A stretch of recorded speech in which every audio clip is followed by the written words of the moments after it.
friends. Happy New Year. And thank you so much for joining us today, 2022. A happy new year to you and a new year for the loop. Can you believe this is actually our second year of the loop?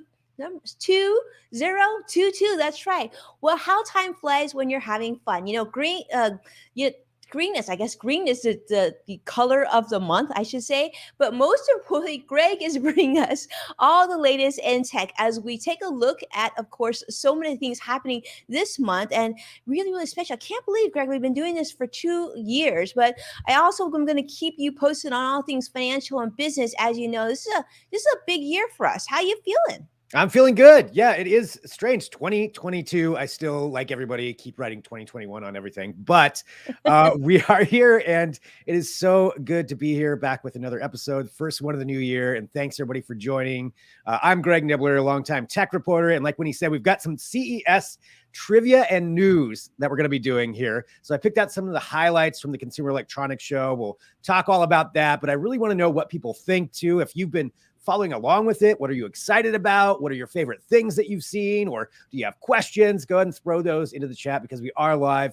We can interact with you live and it's going to be a lot of fun here today. So it's really good to see everybody back. But as always with this show too, we start off with some financial news from Winnie, who always keeps me up to date. I want to know what's happening in the new year. What should we know about and all of that? And you've always got it for us. Greg, I'm just waiting for that one day where you're like, financial news is so interesting. I feel like I can't miss it. This is it, right? And that's how I feel about the tech that you bring us each and every show. But also for those of you who are joining us today, huge welcome back to the year from all of us to all of you. And do know we love to encourage you to continue to positively share and engage with us each and every show. I mean, that's sort of the heart and soul of this show, as Greg said. So I am Winnie Sun, longtime financial pro, and I'm so happy to be here live with you. So let's talk about how the market closed today, because we started with the positivity. Now we got to bring a little negativity, unfortunately. Hello, Joshua. I see you. CrossX Fire. So great. Vicky, Sadiq, thank you so much for being here. Let me tell you, so nice to see you, because yesterday I didn't see your comments, in case you were wondering. So that's what happened. But today you are here, and this is how the market closed. Unfortunately, it was a boo-hoo triple down day. The Dow closed down 170 points. NASDAQ closed down 19 points. And the S&P closed down 4 points as well. Now, if you were sort of like investing for long-term financial goals and you were buying in a little bit, you could kind of say like, well, not a good day for tech. Now, Greg might differ on that opinion on his side, but on the financial side, tech stocks didn't have such a good day. Maybe everybody was so busy waiting to hear what Greg was going to say about tech that they weren't paying attention to the markets. Maybe that's it. But either way, NASDAQ falls for a third day, and there continues to be concerns about rising interest rates because, as you remember, I told you last year that the Fed has already said that they're going to start increasing interest rates for this year. And that, of course, is to help mitigate the sky-high levels of inflation, COVIDflation, all that yucky stuff that we've been experiencing. Now, the tech-heavy NASDAQ shed more than 3% this week. That's pretty heavy considering it's only Thursday. And it's continued to underperform the S&P 500 if you're invested in that. One area that certainly looks like it's being impacted by what we just talked about is mortgage rates. So for those of you who've been kind of shuffling around, wondering if you should refinance, like the bells should be going off right now, because yes, you should be considering refinancing right now, because mortgage rates today have increased. On the 30-year mortgage, it's actually quite high to levels of 2021 levels. The other thing is on the 20 and 15 years, there's still some opportunity, but do know if you're looking to refinance or buy that new home, maybe something to look at pretty quickly, okay? Now, on other news, I thought I would share with you, and this comes from the World Health Organization. The chief of the World Health Organization has come up and talked about how why is the economy doing so poorly, as they say? Why are people not getting back to work? Why are people still worried about their jobs and whatnot? And they say a lot of that has to do with unequal distribution of vaccines. And they say that that's the biggest failure of 2021. And they're saying until more of the world gets vaccinated, we're going to continue to suffer financially and all all over the world, economies are going to continue to suffer because we can't get back to the sort of like our previous normal. And this is the goal. They're hoping in 2021, they were hoping that all countries would have at least 40% of their populations vaccinated. Unfortunately, that goal wasn't met. But now they're hoping by middle of this year, I should say, that 70% of the population will be vaccinated. So we'll see. And I thought it was interesting because when we talk about financial news, obviously it's not just about companies and what job you make and what products you sell, but also things like we're learning very, very much so, like healthcare and like COVID and pandemic and the global economy, everything's sort of intertwined. So I wanted to share with you one thing before we jump over to Greg, and that is today on LinkedIn, I actually shared a write-up that McKenna Moore, editor at LinkedIn, shared. And I thought it was helpful to talk about because the article or the write-up talked about that more people quit jobs than ever and had the highest turnover, not too long ago. And highest turnover ended up being in low wage work. But also they're saying that hiring has slowed in December. So I thought that was really interesting because especially considering that a lot of Americans have been contemplating whether, they still want to work where they work, the same industry. This whole talk about the importance of work-life balance, which I'm really excited that there's more talk about that. I think we should, as humans, really sort of gravitate to something better, which is better work-life balance, talking about the housing market and everything else, and really how this comes to play. So a lot of Americans have resigned or just completely retired early, and many more have stayed out hoping for a better future of work. So I thought I would talk about that, and I just bring that on your radar because people are discussing that. Is it because of December? Is it because are we at full employment? Is everybody working? Is that why people aren't applying and getting new jobs? Are they not transitioning? But I think there's a lot of other factors that need to come to play, and it's not just in this vacuum. So if you want to jump in that conversation, talk about the future of work, talk about your feelings of why the economy is at its state, we're also having that conversation on LinkedIn as well. So that talk of like better pay and things like that. I think people want to hear from you. So if you're around and you want to jump on that, definitely let me know and we can do that. But before, this is one topic though, actually, I will share with you, Greg, that I purposely picked for you because I thought you would really enjoy this one, is that Taco Bell is launching its Taco Lovers Pass nationwide. So 30 days of tacos for $10, Greg. What do you think about that? That's too many tacos for me. I cannot do that. Although I love the idea of that.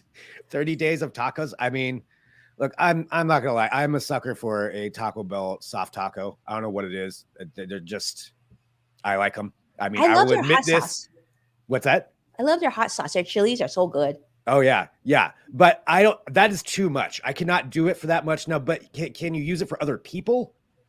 Can I buy tacos for other people? I mean, I guess you could buy the taco and hand over a taco to somebody else, but I think it's going to be based on your app. So I'm guessing unless you want to give people your log on to your app, but yeah. I mean, you can mix it up, right? CrossX Fighter talking about Taco Bell, but then, Chipotle's, just released their plant-based chorizo, I think burrito or bowl or something. That's on I guess it could be like Mexican food in January, but then I would say that I think some of you might say, well, it's kind of like American Mexican food, but it's good. But I don't know about I'm with you. I think that's just way too many tacos. Yeah. Even if it's only for $10. Especially for starting off the new year. If everybody's trying to be healthier. I know that's always like the thing. It's like, yeah, gotta eat healthy, work out a lot. Nah, I'm just gonna do 30 straight days of tacos. I mean, I also appreciate anybody who is doing that. Is just saying, no, I want to eat tacos. This is what I want to do. This is what I want to do. They're delicious. You can't hate it. And by the way, I gotta say, Brian Shuman is here with us on LinkedIn Live, and Brian's actually going to be my guest tomorrow on the show. But Brian, what do you think about this? He's saying, do you think you would do 30 tacos for $10? Vicky is saying spicy the better. Taco Bell, I gotta say, I mean, maybe I'm wrong, but I really love their hot sauce. I think that stuff is good stuff. I used to collect that stuff, and when I was in college, and I put it over everything because dorm food isn't great. So, but covered in Taco Bell hot sauce, it makes it pretty delish. Yeah. Yeah. Brian's saying taco Thursday, taco every day. Okay. Well, I mean, our show's on Thursday. I guess we could do that. I talk really about want a how Greg. taco now after talking about this. I'm probably going to go get a taco after this show. But I mean, so Okay, it's worked. okay. This worked. I know, but the thing is, now we get to hear about what you've been working on, which I know you have been so busy because normally I'm able to send you jokes throughout the day. And I know like you're very focused right now because you're delaying on responding to my ridiculous comments. I So know, and I apologize for that. Normally I'm right on those, but it has been kind of a crazy week. That is true. And thanks. I'm looking at all the the comments. Hashtag I really want to taco now, Greg. Yep. me That's gonna too. be Hashtag I want to that talk can to you. apply really any time. That's a fair statement of any time. Taco, yeah, tacos for Christmas, tacos for Thanksgiving, tacos for Greg's birthday. Cheers to that. All of it. Well, yeah, though it has been a crazy week, and that is because the Consumer Electronics Show is going on in Las Vegas. And normally, in a normal year, I would be down there. I elected not to go, and I don't think I was the only one. There's a lot of people that didn't. That's because of obviously what's going on with Omicron and everything else that's happening there. But they're still had the show. The show is going on right now. They're ending it a day early this year just because of some of the concerns, but there's still a lot of technology that was announced, and we're going to get into that here in just a little bit. I kind of picked out 4 things out of there, kind of 4 different categories I wanted to share with everybody. But before we do that, I had a little bit of CES trivia I wanted to put out there because it is such a huge, for anybody who doesn't know, the Consumer Electronics Show, CES, It's bananas. it's crazy. And it's generally speaking, the largest technology show in the world. Happens every year in the first or second week of January. In And it's just an annual event. It's in Las Vegas. It's a hot conference. I mean, for those of you who are like tech heads, I remember the first time I went, Greg, with my husband, because my husband's in IT, and he was just like so excited. And I was like, what's this going to be about? It's like, it's got something for everyone. And Everyone. Greg, I think it stems almost entire strip of Las Vegas, like every convention, like every room, every convention center, right? And like, just goodness, millions of people, right? Is it million? I would guess it's millions. It's got to be one of the biggest conferences. Well, that actually is part of the trivia question that I have. Oh. Is how many people attended? But yeah, it does. It takes up the entire Las Vegas Convention Center, which is huge. If you've ever been there, I don't even remember how much the square footage is on that. But then pretty much every hotel, at least during a normal year, also has their convention centers, their community rooms. They're all rented out for different things too, whether it's speakers or showcases. Thousands and thousands of companies are down there showing stuff. Everything from little, mom and pop kind of shops like tech stuff where somebody's created something in their garage and now they want to showcase it there, to the biggest companies in the world. So the question I had to start off with was this, and I'm going back to the CES 2020, which is the last one where everybody was in person. And I was down there for this. And my question was, how many attendees do you think CES actually has? So these are actual attendees of the event. And of note, to attend the event, you need to be a media member, somebody working for a company, or somehow in the technology industry, at least tangentially. So it's not open to the general public. But how many people do you think attended CES in 2020? So we got 4 different ones there. A, 340,000. B, 74,000 people. C, 171,000. Or D, 740,000 people attending CES 2020. I love how you can see this. Now, Greg, let me ask you this: the behind the scenes on the trivia question. Is this this year's footage? Because it looks still like it looks This is cool. So this is some of the B-roll from this year. So this is kind of them preparing and building the sets. So that's, I guess, something too for anybody who hasn't been there. Usually the way it works is each one of these companies has a giant piece of floor space on in the Las Vegas Convention Center, and they build these extremely elaborate things to attract everybody to come in there. Like LG, they usually have this thing called it's like a tunnel of televisions, where it's an entire constructed tunnel where it's all televisions completely surrounding you with these elaborate displays and just fancy cool things. It's one of the funnest things to do when you go there, is just to see what each company is coming up with and how they're trying to get people in to show their new stuff. So this is kind of the behind the scenes of building it, of what happens every year for that. So that's what you're seeing with this one. You know, Greg, what I was really surprised my first time going to CES was that I expected to be able to buy something, but you really Yeah. actually can't buy, you're just there to look. All right, I'm seeing answers coming in though. Okay, Vicky is saying C, 171,000. Sadiq is saying D, 740,000. CrossX Fighter is saying A, 340,000. Brian is giving a shout out to Las Vegas Convention Center. And then Vicky is saying she fancies being a Vegas girl. I just, Vicky, I can almost hear your beautiful voice in my head. I fancy being Vegas because that just sounds so elegant compared to the way I would say it. So I love this, Greg. Tell us, what's the answer? Who won? So 2020, it actually was C, 171,000 attendees, and that included several thousand media members, including myself, who are down there, and then the rest are all technology industry people. But yeah, 171,000. Now that's who actually attended CES. There's also a lot of people that are in town for CES that just aren't actually attending, maybe didn't have a pass for it, but they rent out hotel rooms and luxury suites everywhere along the strip, so you can go and try out some new technology. You know, there's a lot of whining and dining that goes on. So that's probably even more beyond that, but 171,000 officially attended CES 2020. Wow. And Yeah. and it's January. So 2020 of January, it's like right before like we really started having things Right happen before. here, right? That was Yeah. like the last hurrah. Yeah, it Of really normalcy. was. Yeah. Yeah. I mean, who knows what could have been there? I mean, another thing for context too, it's pretty much every country on earth has somebody represented Yeah. at CES. I mean, it's truly a global thing. So you have people flying in from all over the world that go to it on a normal year anyway. For CES, I wonder how they're mitigating the panic. You know, I'm wondering how it affected the numbers and how they're mitigating. Obviously, to be really curious to see. And I know, Greg, that you had a friend that's there, right? It'd be interesting to see the difference in terms of crowds too. Yeah, well, he's shown me some of the pictures and the crowds. I mean, there's not crowds really this year. One of the things that I found was just, you know, surreal, but such a sign of the time. So normally when you check in and get your press pass, there's a center you go to and you get like a little gift bag or something. And this year the gift bags all had COVID tests in them. Oh, so you have your own COVID tests to take well, back to your hotel those are room. hot. They're a hot commodity today. They are, yeah. I read that almost $100 now.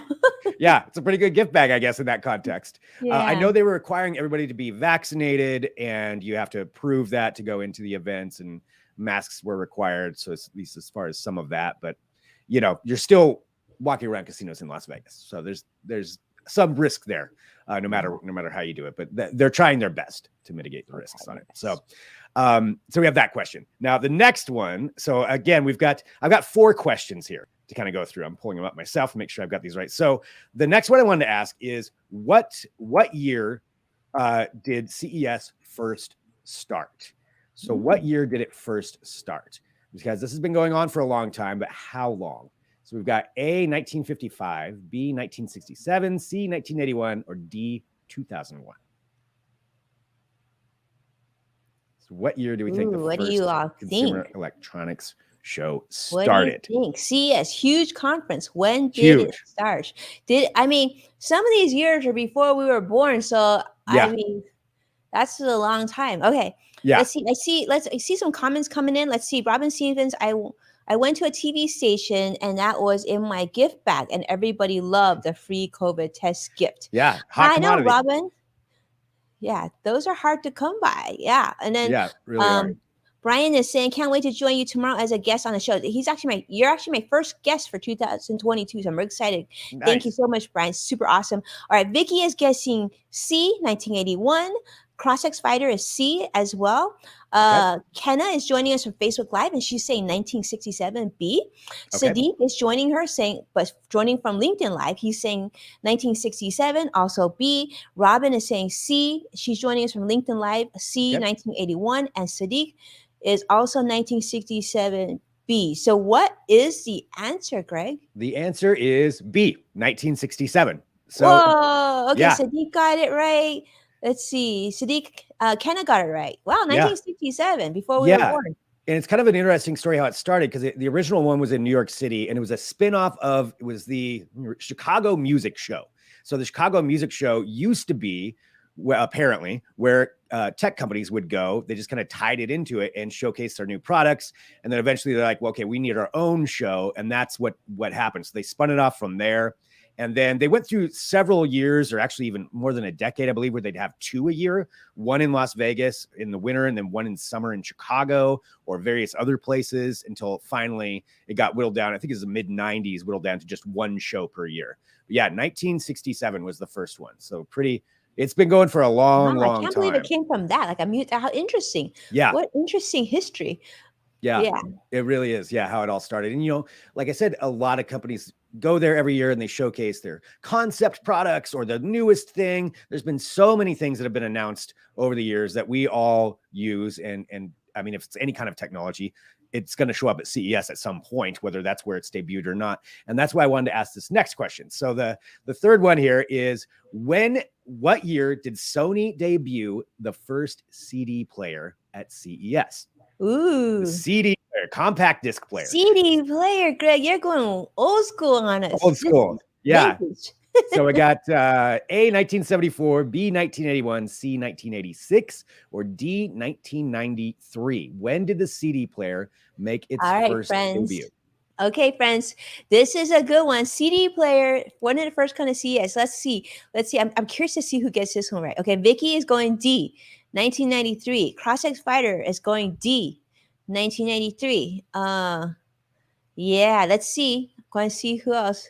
Greg's smiling. I feel like, I'm not even gonna try, Greg, because this is like not my wheelhouse of trivia. But man, but I have fond memories. I gotta tell you, I remember like, how cool the CD player was, and you had like, it was pretty big, but the fact that you could walk around with it and you had like your headphones plugged in, you're like kind of cool back then. That was like the thing to do. All right, Robin is saying C, 1986. Sadiq is saying 1981. B, Jack. Boom, boom, Jack. We're going to have Jack in the show very, very soon. Jack is saying Facebook Live. He is saying C, 1986. If you don't follow Jack, definitely give him a follow. A great guy. He's really active on Twitter, I know, too. And then Cross-X Fighter is saying, my sister used to have a CD player before, but it's long gone now.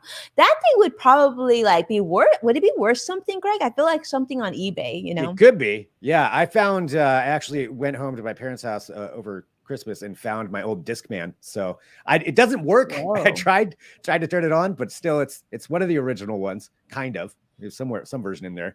That's an old reference for people who may not have CD players or had one.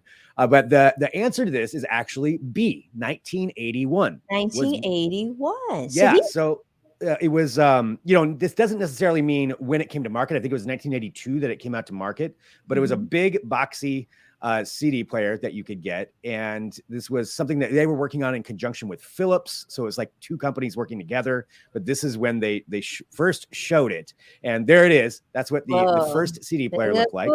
Looks hot. Yeah.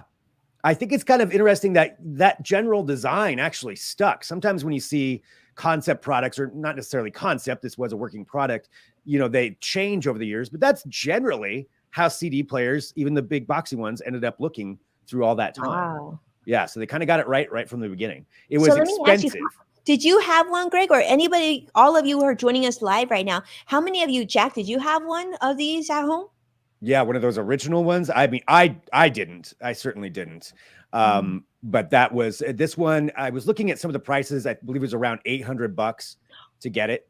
So it was a high ticket item. And then again, you also have to find something to play in it, because there weren't a lot of actual CDs to play. But that was when it kind of came out and then developed over the years, and obviously became a huge thing. I mean, it took over all of music there for a good couple of decades. This was how you would listen to music after tapes kind of phased out. So just kind of cool thinking about that, just all the different products over the years that have debuted at CES, and they all have some starting point, but that was Sony's right there. And I don't know how Sadiq knows this, but Sony, he even knows the model number. He knows it's a CDP 101. How do you know that, Sadiq? Seriously. But that's awesome. Encyclopedia of technology right there. I know. It's like CS Sadiq. But anyway, Cross-X Fighter says, I don't have this one. Yeah, I don't have it either. Even $800 is pretty steep, especially back then. That's a lot of money. Yeah. Yeah, right. I mean, a lot of these things, if you think about any kind of technology, usually when it first comes out is going to be real expensive. Even talking about televisions, back when like plasmas came out and they were thousands of dollars, and it over the years that price goes down, but everything always starts off pretty expensive. All right, so the last one I've got, and this is kind of a Greg trivia question. Yeah. And I wanted to put this out there, and I don't think Winnie knows the answer to this either. So I've been going to CES for quite a long time. So this is going to date me a bit. Back in 2009, I was at CES, and it used to be the case, and still is to somewhat, that a lot of booths or celebrity would have celebrities show up. And that's kind of to get people to come to their booth, celebrities or events or things around CES. And it was very common. You'd walk around the show floor and you'd be like, oh, there's, Drew Carey walking around. Yeah. Yes, exactly. Just like that. Right there. Same level. Wait, can I get a picture? Same level. So in 2009, though, I interviewed a celebrity, and I wanted to put this up just to see if anybody could guess which one of these four was the person that I interviewed back in 2009 out of these four. So okay, let me read this for you. Yeah, because this is about you, Greg. So this is really special for now. Do you think it's A, Carrie Underwood, boom, boom, B, Alex Trebek, talk about cool. I actually did his show before when I worked on TV.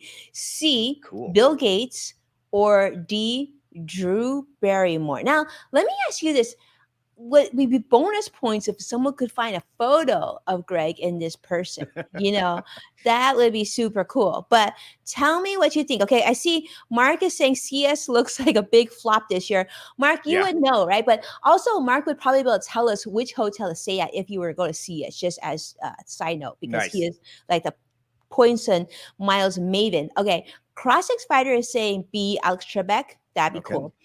Robin Stevens is saying Drew Barrymore. We love Drew Barrymore. So cool. CrossX Fighter says, I don't know this one. CrossX Fighter, I'm curious to see which of these people you are most familiar with. That would be really interesting too. Mark, give us an answer. What do you think? Who do you think Greg interviewed? I'm going to make a guess, and I don't know the answer to this, okay? But I'm going to make this guess. I'm going to eliminate first. I'm going to say it's not Bill Gates, because if it was Bill Gates, I think Greg would have totally told me already. I don't think it was Carrie Underwood. I don't think it's Carrie Underwood. So I'm going to narrow it down to B and D. And because I feel like Drew Barrymore came out nowhere on this list, that she doesn't match to the people on this. I feel like it's Drew Barrymore. That's how I'm going to come. That's my answer. Sadiq is saying Alex Trebek. Vicky is saying Bill Gates. Okay. All right, Greg, tell us, who is it? All right. Well, I'll say this. C was almost the answer. I was supposed to interview Bill Gates. I had a scheduled interview with him, and it didn't end up happening. Otherwise, that one could have been the answer. But the actual answer was B, Alex Trebek. And this was because so cool. It was so all week. They had Celebrity Jeopardy being filmed on the show floor at the Las Vegas Convention Center as part of CES. So it was some kind of tie-in that they had. And every day of CES, we went over there and tried to get an interview and talk to their PR people and try to get an interview with Alex Trebek, because I'm a huge Jeopardy fan. And we got turned down until the very last day. We were getting ready to leave. We get a text, and it's like, okay, you can interview him right now.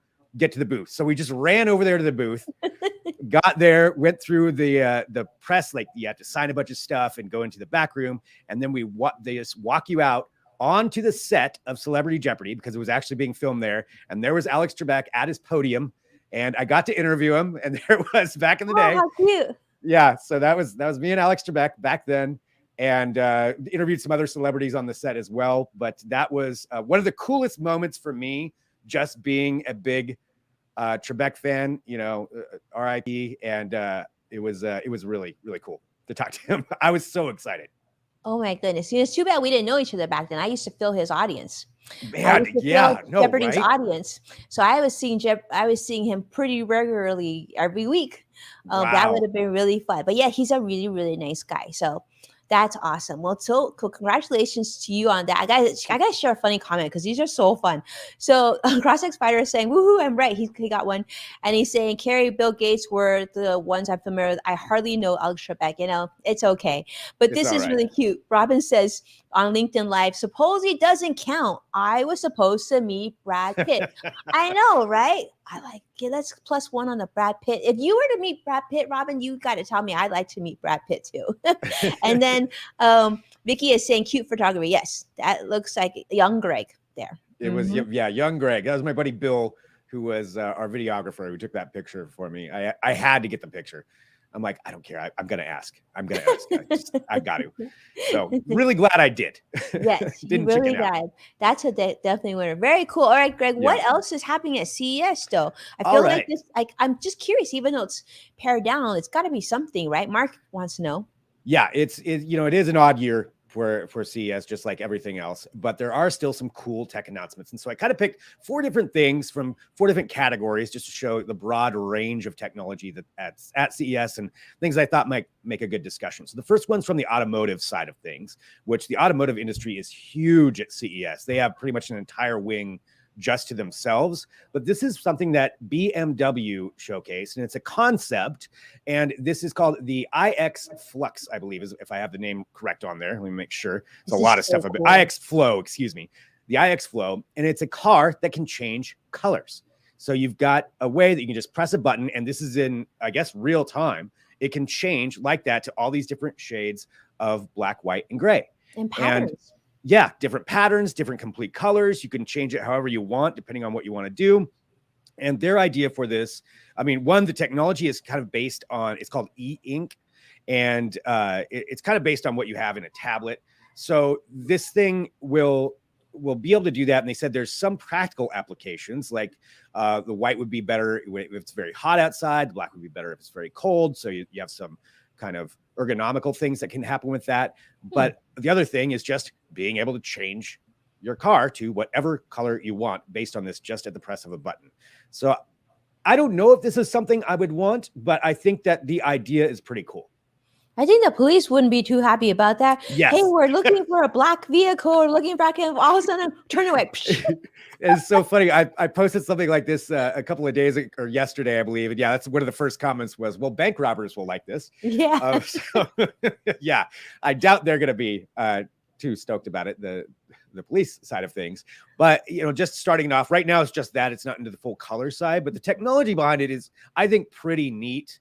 It's I guess it's cool. It's still in this concept phase. So I guess the paint is very sensitive to extreme heat or cold. So they even have backup vehicles there just in case one's not working correctly. But the idea, Greg, what if like one of the panels stops working? That look really weird. Yeah. So right. It would be really weird. I guess the technology is pretty simple on it. It doesn't take a lot. The only time it uses any power is when it just changes the color, which is really quick. So otherwise it's just latent there. It's not like draining your battery or your gas.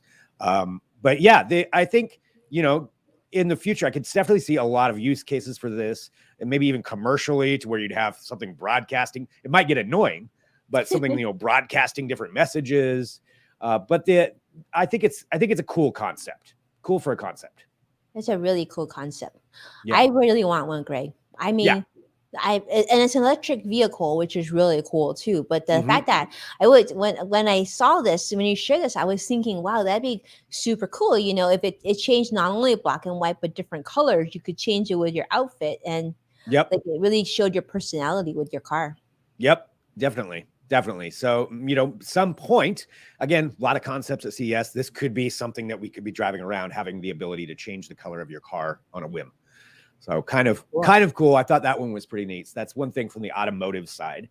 And going along here and talking about, some other things that were shown at this CES, we have to go to the foldable devices. Now, we all know foldable phones, and I mean the screen that actually folds. That's been something that we've seen the last few years from Samsung, and there's others that are in that market right now too. And Samsung brought a few concept devices along with them, and these are what some of them are. So there's a phone that would be a trifold that you could have, and I believe TCL has one that's kind of like that too. You've got these a tablet. So you can fold it out in 3 different ways instead of just in half or opening it up. 3 ways you could fold that thing. So that's one of the ones that they're showing. I like how it, even with 3 folds, does still seem fairly compact. Now this one has a screen that comes out of the side. Whoa. So if you're using your phone, you're like, I need a little extra screen space, and it just rolls out. So that one was kind of cool. This is a laptop that's just a screen.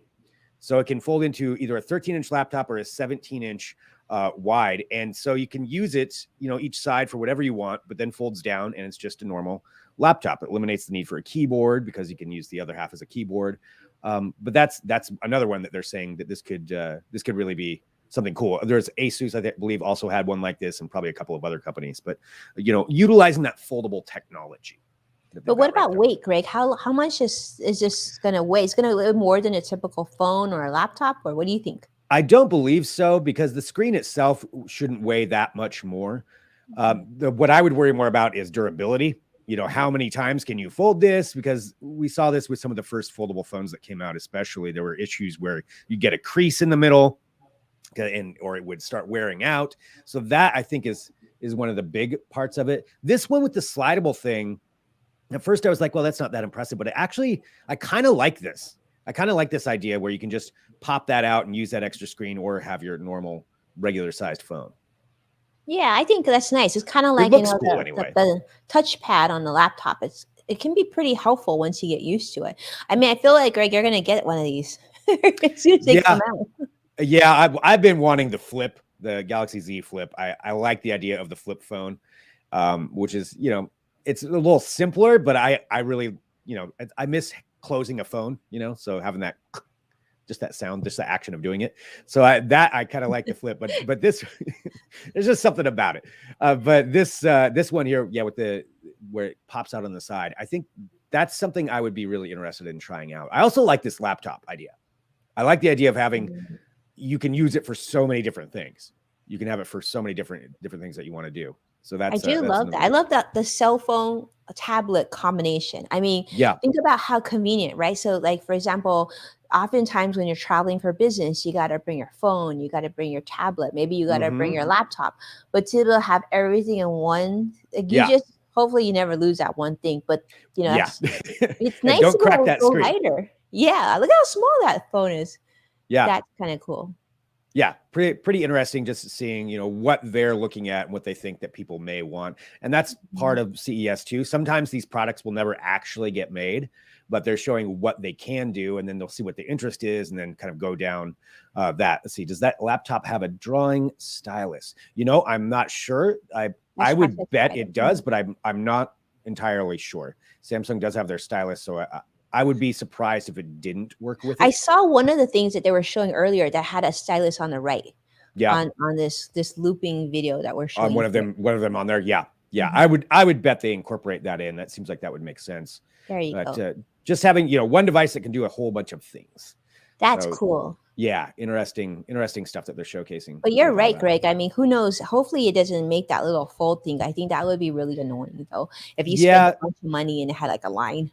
Right. Yeah. And they seem to have worked the kinks out on a lot of that over the different iterations of foldable phones that they've come out with. But just like any technology, usually the first generation, it's going to be a little clunky sometimes, because it just hasn't really been used. No matter how much they test it, until you get it in the hands of actual people using it, you don't know everything that could go wrong. So they work on that, make it better. So it looks like, maybe they're figuring some of that out on getting rid of that crease in the fold on there. But that was something that I just wanted to show. So there's a lot of companies, again, that's just a little sampling. There's a lot of companies working on that technology and display technology that you can take a look at and kind of go down that rabbit hole. The couple other things I wanted to highlight. So again, talking about how there's so many different categories and departments at CES for all kinds of different technology. But one that I'm always interested in is the medical side, or health technology, ways that, you can help people out, that improve lives. And this next one may seem like, okay, that's kind of an odd one to highlight, but I thought it was pretty cool. And it's rethinking the wheelchair, rethinking how that works and making it something that's just better for everyone, and using technology to improve upon that. So this is from a company called Will, and this is the Model F. They're calling it a foldable personal EV. So they're not saying necessarily it's just for being a wheelchair, but that's probably a lot of what it would be, is for mobility issues. But the way they developed it, it's very light, so it really does fold up quite small. And you got to think if you're traveling around, that would certainly be a huge advantage that you can fold this thing up whenever you want. You can use it in a couple of different ways as kind of a walker or a wheelchair, but also the technology built into it. So it's battery powered. You've got a touchscreen display that shows how much battery life you've got left, how it's being utilized. You control it with a touchpad, but it also has a phone app that pairs with it, so you can control it remotely. So say it's sitting across the room, you want it to come to you, just zoom it on over. You So can have cool. Yeah, you can have it come to you, which really, you know, for anybody who does have mobility issues, that's just a huge advantage, I would think, you know, to be able to do that and a little bit more independence, if you will, to be able to bring that over. You can also lock it remotely. So if you want to park it somewhere, lock it so nobody can wheel off with it, then that's something you can do too. But it's, again, you know, just That's rethinking things, you know, to make things better for people. I wonder how, I wonder how small it folds too, because it'd be really nice, I think, if it could fold as small to do like carry-on luggage, right? I Yeah. would imagine. Yeah, right. I mean, Yeah. it does fold down pretty small. I don't know if it would count as a carry-on or not. It almost But- looks like a 9-bot. It looks so Segway-y. Yeah. Yeah. Mhm.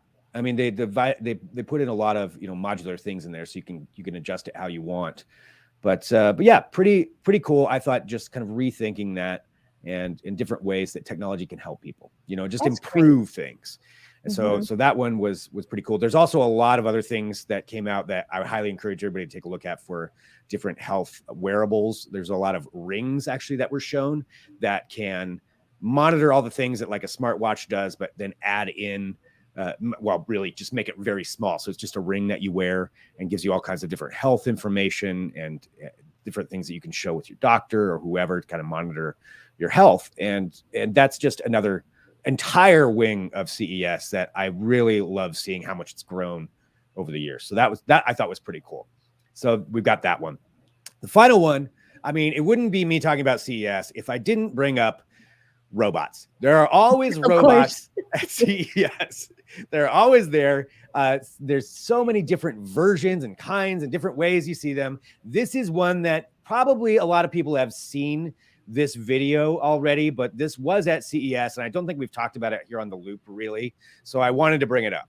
And this is from a company called Engineered Arts. It's called Amica, I believe is how you say it. And this is their robot that they've come up with. But the big thing here is that facial expression.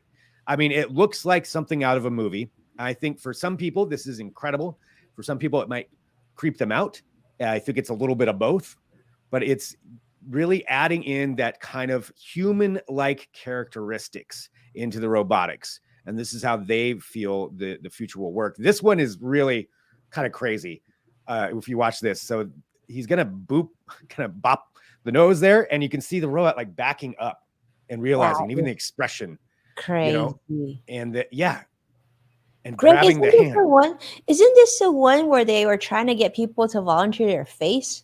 No, that's a different company called Oh, looks Promobot. similar. Yeah. We talk a lot about robots on the show. We do. I know. It's my fault. No, Promobot's the one they want to buy the rights to somebody's face. Oh, that's right.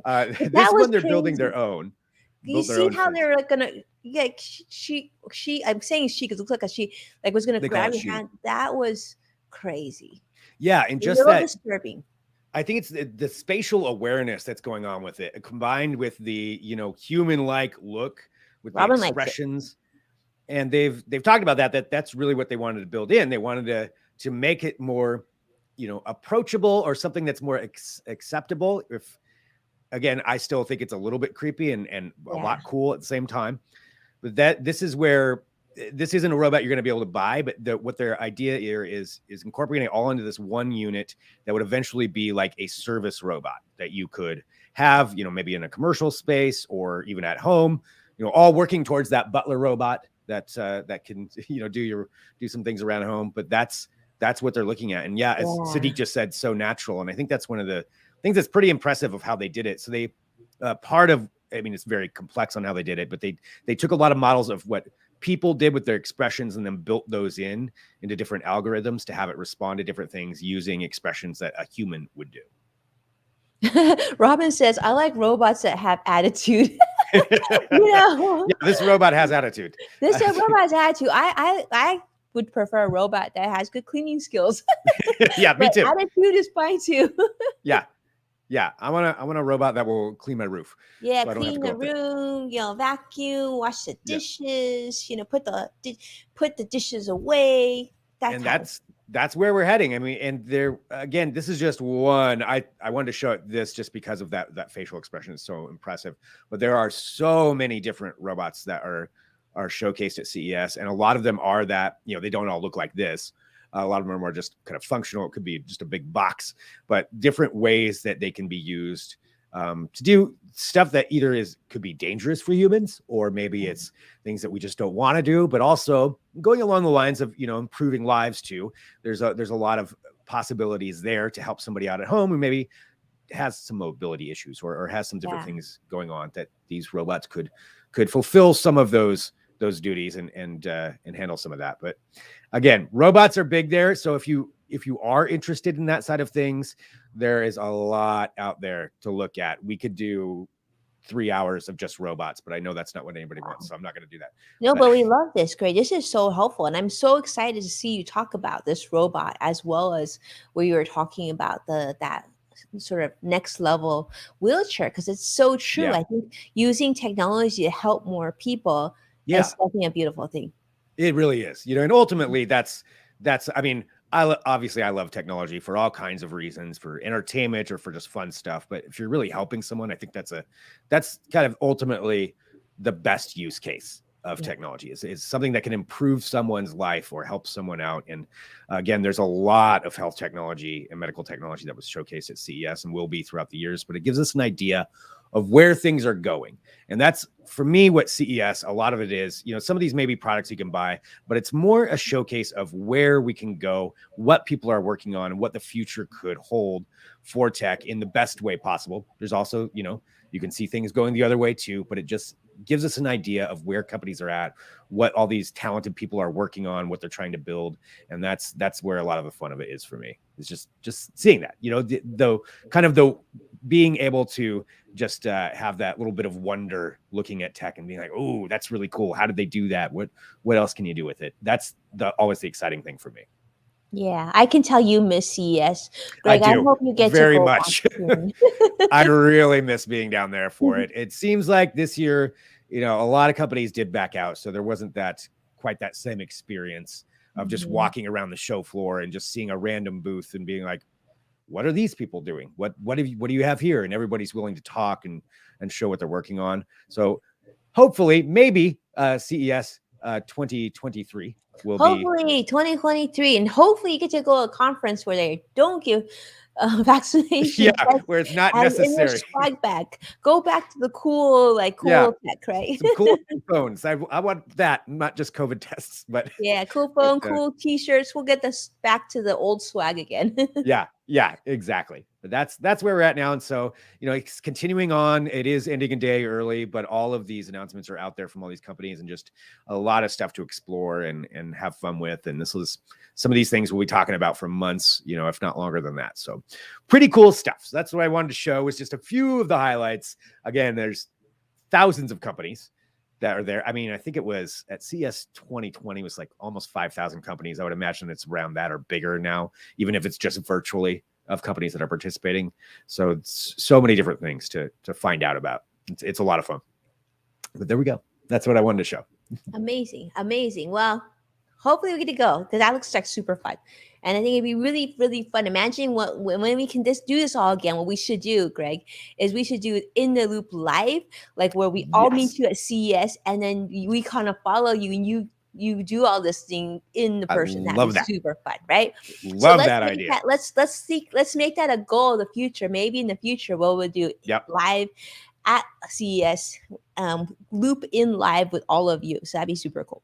That would be so cool. We can walk around the show floor, take a look at everything, and just have fun and get the actual experience. I'm 100% about that. We'll set that as a goal for That 2023 would if be cool. if we Vicky can. says it'll be fun. Yeah, let's just Yeah. hope that Yeah. let's just make sure though. We should definitely do it a year where they're not giving out COVID tests Yeah. for Right. swabbacks. It will be a year where we can actually truly Like like have fun. Yeah. yeah And go have talk fun. to people. That's Yeah, the other part of it too, is just meeting so many people, because you do have everybody from all around the world. So you get to talk to really interesting people and find out what they're doing wherever make they're new from. friends. Yeah, make new friends. I mean, that's another huge bonus of it. So hopefully we'll get that back to normal soon, just like everything else. But regardless, it is still a lot of fun, and it's always fun being here on this show with everyone. And it's so nice, starting this year off 2022 with everybody who's watching live and commenting and sharing and letting us know what you think about everything. I just want to say, how much we appreciate all of you joining us and being a part of this, and how much I appreciate Winnie as well. Winnie is so good to be here. Thank you, my friend. Happy New Year to you, and Happy New Year to all our friends here. It wouldn't be the same without you, and I'm so glad. Can you believe, Greg? It feels like we've been doing. When you hear it this way, it sounds like we've been doing it a long time. Second year of In the Loop. Second year, yeah. 2021's in the archives now. So. It's so legit. Well, thank you so much, and definitely be well. And thank you everybody for tuning in. We'll definitely be back, and I'm sure there'll be more information and more. And if you have any other insight, if you get more footage that you see from CES, you have questions on it, definitely reach out to Greg. I'm sure I always love hearing his insight on it. I actually sent him the article on BMW because I was really hoping to get his feedback on how cool that tech would be. So thank you so much for doing that, because I would really I don't know what to think. I'll wait till see what Greg says.